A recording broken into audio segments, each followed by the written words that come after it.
Hello orchid enthusiast, welcome back to orchid Bangladesh.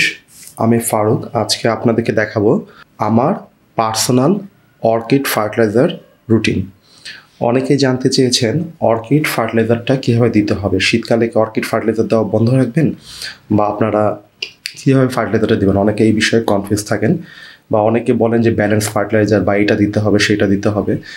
আসলে orchid ফার্টিলাইজারটা অন্য অন্য প্লান্টের ফার্টিলাইজার থেকে পুরাই আলাদা।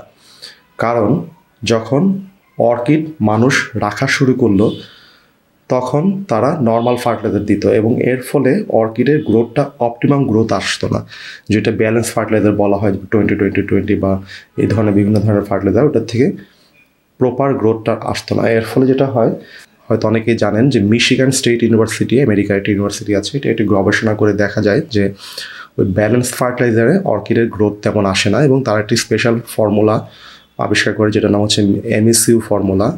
ওই ফার্টিলাইজারটি বেশ এক্সপেন্সিভ, কিন্তু আপনারা যদি চান ফর্মুলাটা রেপ্লিকেট করতে পারেন। কিন্তু ওই ধরনের কিছু ফার্টিলাইজার আমাদের এখানে পাওয়া যায়, যেমন বেটার গ্রো, সিমিলার টাইপের প্রোডাক্ট। আর এগুলো হচ্ছে লিকুইড ফার্টিলাইজার, মানে অর্কিড ফোকাস, বেবি বায়ো, এবং আরেকটি আছে মিরাকল গ্রো। এটা খুবই পপুলার একটি ফার্টিলাইজার, কিন্তু এটি orchid fertiliser, general purpose fertiliser. কিন্তু যেহেতু ওয়াটার সেলেবল, আপনারা চাইলে অর্কিড দিতে পারেন। অধিকাংশ ভিডিও হচ্ছে ভিউয়ার সাজেস্টেড আমাদের চ্যানেলের। আপনি যদি কোনো বিষয়ে ভিডিও দেখতে চান বা কোনো কিছু জানতে চান, তবে আমাদের ইউটিউব কমেন্ট বক্স অথবা আমাদের ফেসবুক পেজ অথবা গ্রুপে লিখে জানাবেন। আমাদের ফেসবুক গ্রুপ এবং পেজের লিঙ্ক ডেসক্রিপশন বক্সে এবং আমাদের ভিডিওতে দেওয়া থাকে।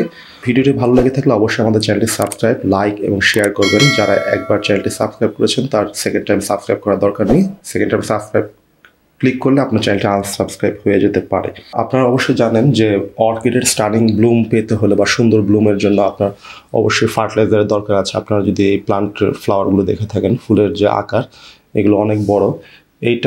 এই অর্কিডের প্রথম ফুল ক্লোন থেকে গ্রো করা, এই অর্কিডটি ক্লোন থেকে গ্রো করা একটা ড্যান্ড্রোবিয়াম অর্কিড।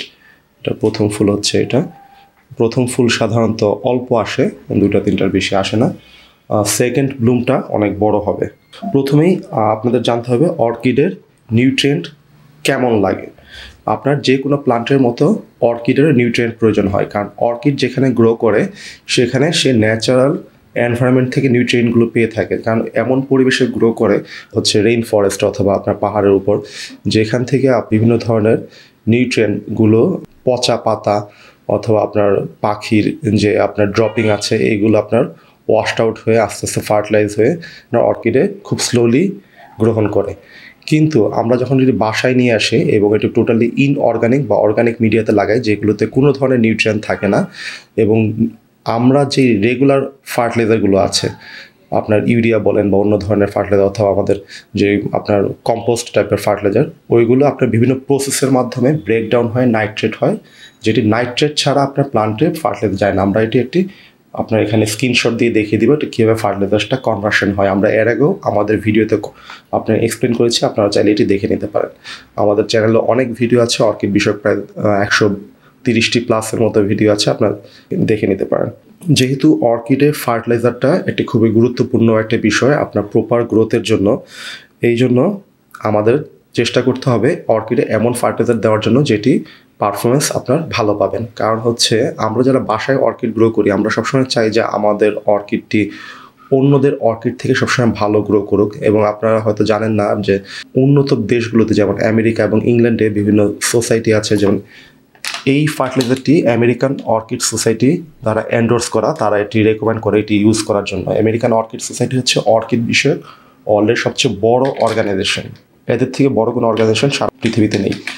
তাদের রেকমেন্ডেড ফার্টিলাইজার হচ্ছে বেটার গ্রো অর্কিড প্লাস। এটা আরেকটি ভাষা হচ্ছে ব্লুম ফর্মুলা। এই ধরনের অর্গানাইজেশনগুলো সাধারণত কম্পিটিশন আয়োজন করে থাকে, কার ফুল, কার প্লান্টের গ্রোথ সবচেয়ে ভালো, মানে কার অর্কিডের মধ্যে সবচেয়ে বেশি ফুল আসে, সবচেয়ে বড় আকারের ফুল আসে এবং গ্রোথ সবচেয়ে সুন্দর হচ্ছে।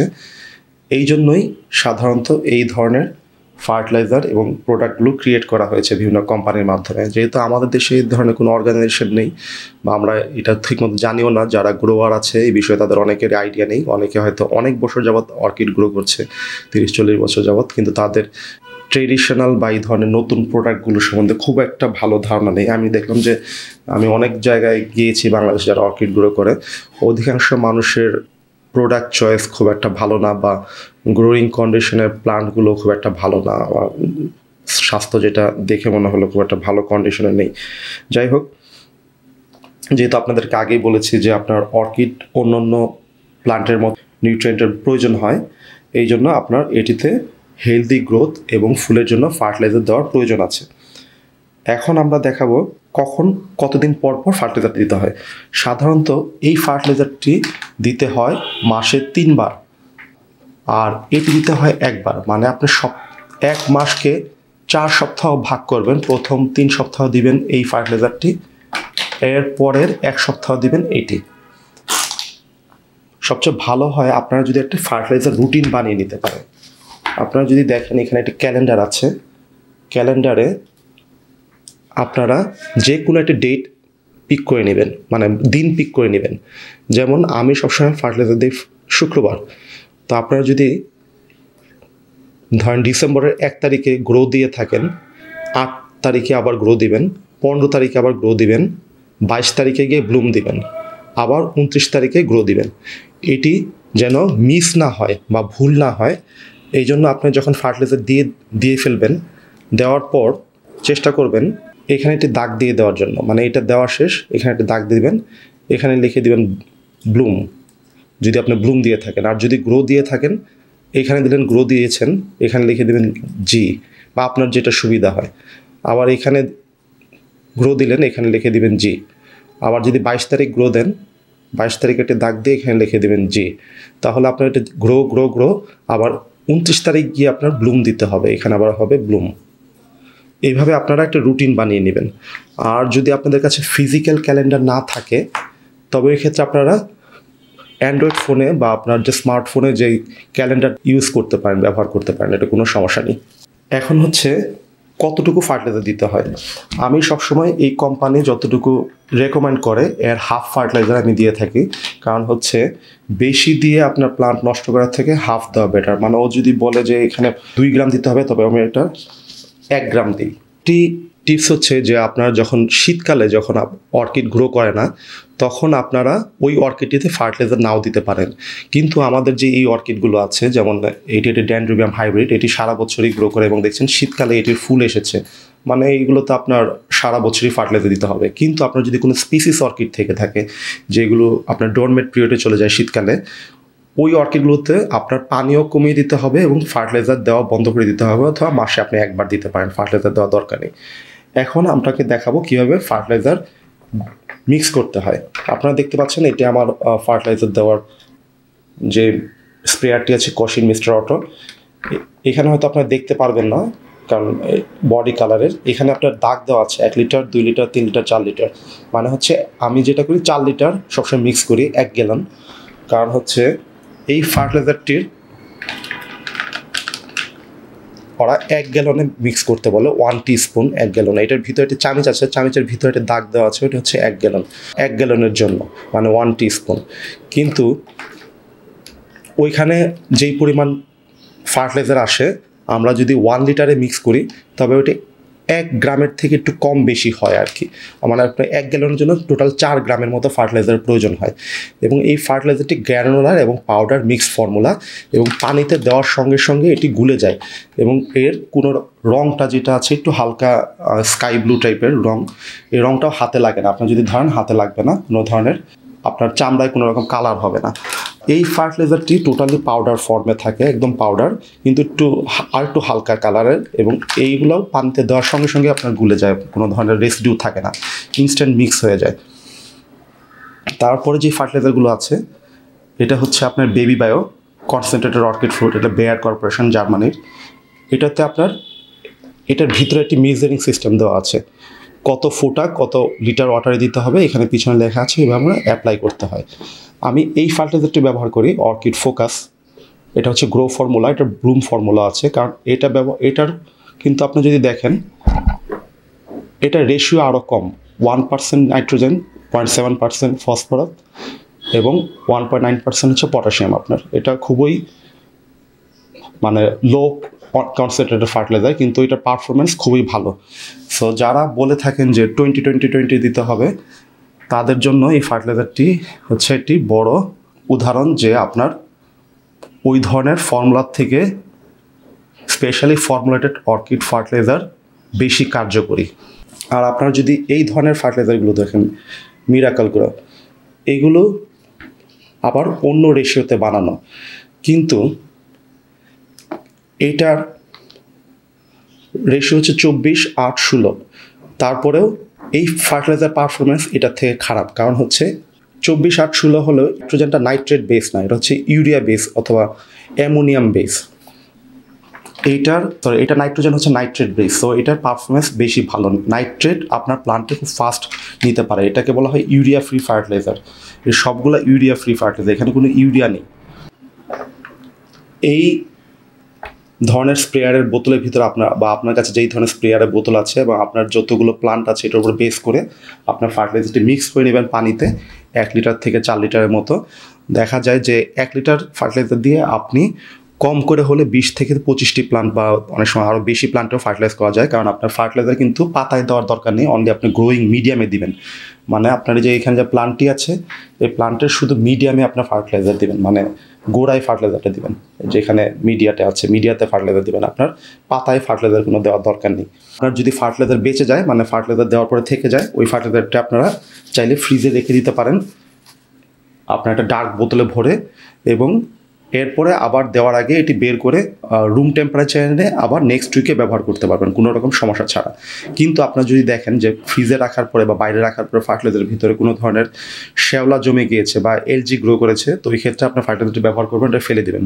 কিন্তু যদি ক্লিয়ার থাকে, কোনো ধরনের এলজি বা শ্যাওলা মুক্ত থাকে, তো অবশ্যই আপনারা এটি ব্যবহার করতে পারবেন। 4 নাম্বার পয়েন্ট হচ্ছে যে আপনার রাইট ফার্টিলাইজার রেশিও। আপনাদেরকে আগেই বলেছি যে আপনাকে দেখতে হবে যে কোন ফার্টিলাইজারটি আপনার গ্রোয়িংয়ের জন্য রাইট। আপনারা যেটা বলে থাকেন অনেকেই যে ব্যালেন্স ফার্টিলাইজার, কিন্তু ব্যালেন্স ফার্টিলাইজার বলে কিছু নেই, যেটা 20-20-20 ওইগুলোর থেকে আপনার এই ধরনের ফার্টিলাইজার বেশি কাজ করে অর্কিডের জন্য, যেহেতু এগুলো স্পেশালি ফর্মুলেটেড ফর অর্কিড। এগুলোর পারফরমেন্স অনেক ভালো আপনার। 5 নাম্বার হচ্ছে পটিং মিডিয়া ফ্লাশ করা। আপনারা যদি এই ধরনের ইউরিয়া ফ্রি ফার্টিলাইজার না ব্যবহার করেন, নর্মাল ফার্টিলাইজার দেন, তবে স্পেশালি আপনার কম দামি ফার্টিলাইজার যেমন এই ধরনের মিরাকেল গ্রো অল পারপস অথবা আরও চিপ ফার্টিলাইজার যেগুলো আছে ওইগুলো যদি দেন, তাহলে দেখবেন আপনার অর্কিডের পটের ভিতরে, এই পটটি যদি দেখেন, এই পটটি বেশ পুরাতন, প্রায় 2 বছর আগে রিপোর্টিং করে, এটার মধ্যে কোনো ফার্টিলাইজার ডিপোজিট নেই। আপনারা দেখবেন আপনাদের পটের এখানে সাদা সাদা দাগ হয়ে ফার্টিলাইজার ডিপোজিট হয়ে গেছে। এই ধরনের ফার্টিলাইজার ডিপোজিট যদি হয়, ফার্টিলাইজার বিল্ড আপ হয়, তবে ওই ক্ষেত্রে অবশ্যই আপনার চেষ্টা করতে হবে সপ্তাহে 1 দিন ভালো মতো পানি দিয়ে আপনার পটটি ক্লিন করে ফেলতে। যদি সম্ভব হয় আপনার পটটি কিছুক্ষণ পাত্রে ডুবিয়ে রেখে আপনি উঠিয়ে নিয়ে ভালো মতো পরিষ্কার করে নিতে পারেন ফার্টিলাইজার ক্লিন করার জন্য। কারণ ফার্টিলাইজার বিল্ড আপ যেটা হয় ভিতরে সল্ট বিল্ড আপ, এই সল্ট বিল্ড আপ থেকে আপনার অর্কিডের যে রুটগুলো আছে, রুটগুলো যদি ভালো করে দেখেন রুট নষ্ট হয়ে যাওয়ার সম্ভাবনা থাকে, রুট নষ্ট হয়ে যাবে এবং আপনার প্লান্ট নষ্ট হয়ে যাওয়ার সম্ভাবনা থাকে। এই জন্য আপনারা অবশ্যই ভালো মতো পরিষ্কার করে নেবেন। আরেকটি পয়েন্ট হচ্ছে কী ধরনের পানিতে ফার্টিলাইজার গুলাবেন। ফার্টিলাইজার গুলানোর জন্য আমি সবসময় এই প্লান্টের এই পটের ভিতরে আপনার রিভার্স অসমোসিস ফিল্টারের পানি ব্যবহার করি, আরও ওয়াটার যেটা। কারো যদি আরও ওয়াটার না থাকে, তবে ওই ক্ষেত্রে আপনারা বৃষ্টির পানি ধরে রেখে ব্যবহার করতে পারেন। এসির ভিতর থেকে যে পানিটি বের হয় এটা পরিষ্কার করে ব্যবহার করতে পারেন। এই ধরনের যদি সুবিধা না থাকে, আগে আমরা বলতাম যে পুকুরের পানি ইউজ করার জন্য, কিন্তু পুকুরের মধ্যে বিভিন্ন রকম কন্টামিনেশন থাকার জন্য পুকুরের পানি ব্যবহার করা সম্ভব না। এর ফলে যেটা হয়, পুকুরের পানির থেকে আরও ধরনের বিভিন্ন রকম রোগ জীবাণু আপনার অর্কিডে ছড়াতে পারে। যেহেতু পুকুরে অনেকে মাছ চাষ করে বা আপনার কাপড় চোপড় ওয়াশ করা হয়, ডিটারজেন্ট থেকে বিভিন্ন রকম সমস্যা হতে পারে। এই জন্য আপনার নর্মাল যে সাপ্লাইয়ের পানি আছে অথবা কলের পানিটি ব্যবহার করতে পারেন। সাপ্লাইয়ের পানি ব্যবহার করার জন্য যেটি করতে পারেন, পানিটি 2-1 দিন বালতিতে রেখে দিতে পারেন। এর ফলে যেটি হবে, যে যত রকম মিনারেল আছে সেটা নিচে ডিপোজিট হয়ে যাবে, তারপর উপরে পানিটা আপনি ব্যবহার করলেন। কারণ হচ্ছে আমাদের যে সাপ্লাইয়ের পানি এবং যে ন্যাচারাল পানি, এর মধ্যে অনেক ধরনের মিনারেল থাকে যেটি আপনার অর্কিডের গ্রোথের সাথে আপনার বিভিন্ন রকম কনফ্লিক্ট করতে পারে। এই জন্য চেষ্টা করবেন ফার্টিলাইজারটা ইউজের জন্য অবশ্যই এমন একটি পানি ব্যবহার করার জন্য যে আরও ওয়াটার অথবা মিনারেল মুক্ত পানি, তাহলে যেটি ফার্টিলাইজারটি ভালো মতো এটিতে মিক্স আপ হয় এবং ফার্টিলাইজার পারফরমেন্সও ভালো পাওয়া যায়। আজ এই পর্যন্তই।